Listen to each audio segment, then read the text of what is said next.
Sme veľmi radi, že sa nám podarilo zohnať jedno zo 6 vozidiel, ktoré sú už na Slovensku v predpremiére Citroën C4 Cactus, ktoré je čistou novinkou v značke Citroën, ktorá sa vyznačuje svojimi inovatívnymi technológiami a celkové novým pohľadom na auto ako tovar alebo teda prepravný prostriedok a zároveň sa snažíme niečím odlíšiť.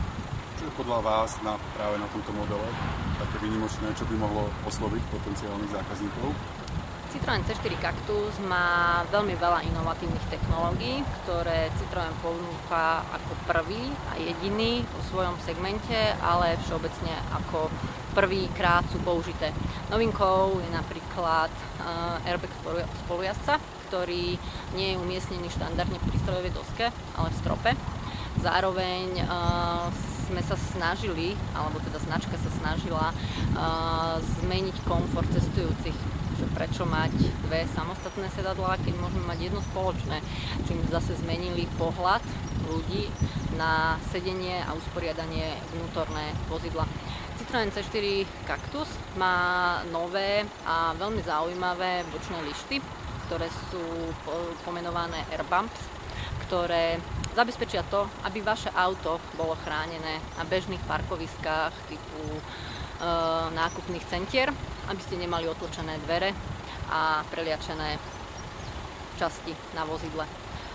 Ďalšou novinkou, ktorú Citroën ponúkol v tomto aute, tak sú nové stierače a ostrekovače typu Magic Wash, ktoré majú podstatne menšiu spotrebu vody a zároveň sú efektívnejšie proti bežnému ostrekovaniu a stieraniu skla.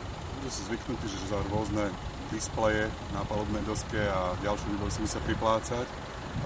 Čo je v základnej výbave, alebo aký komfort ponúka základná výbava tohto modelu? Základná výbava je veľmi široká a bohatá. Štandardne je vo všetkých vozidlách 6 airbagov, stabilizačný systém ESP ASR, centrálne uzamykanie s ďalkovým ovládaním, elektrické okná a multifunkčný dotykový displej, ktorým ovládate vlastne celé vozidlo. Z toho displeja môžete ovládať ovládanie vetrákov, rádia, handsfree sady, dokonca aj taká vec ako pripojenie na internet. Pri rastúcich cenách pohonných hmôt určite ľudí zaujíma spotreba. V akých číslach sa pohybujeme pri rôznych typoch motorov? Spotreba je naozaj veľmi zaujímavá. Citroën C4 Cactus.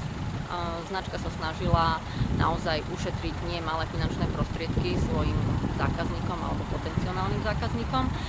Spotreba motorov, najnižšia spotreba je len 3,4 litra na 100 km, to je pri naftovom motore, a pri benzínovom motore je spotreba najnižšia 4,3 litra na 100 km. To sú určite zaujímavé údaje. Čiže už teraz môžu prísť žiarčania a môžu si prísť odviesť na tomto aute? Áno, chceme týmto samozrejme všetkých žiarčanov, ktorým sa auto páči a chcú sa odlíšiť, chcú byť iní, prísť sa pozrieť a vyskúšať si tento model priamo u nás v predajni.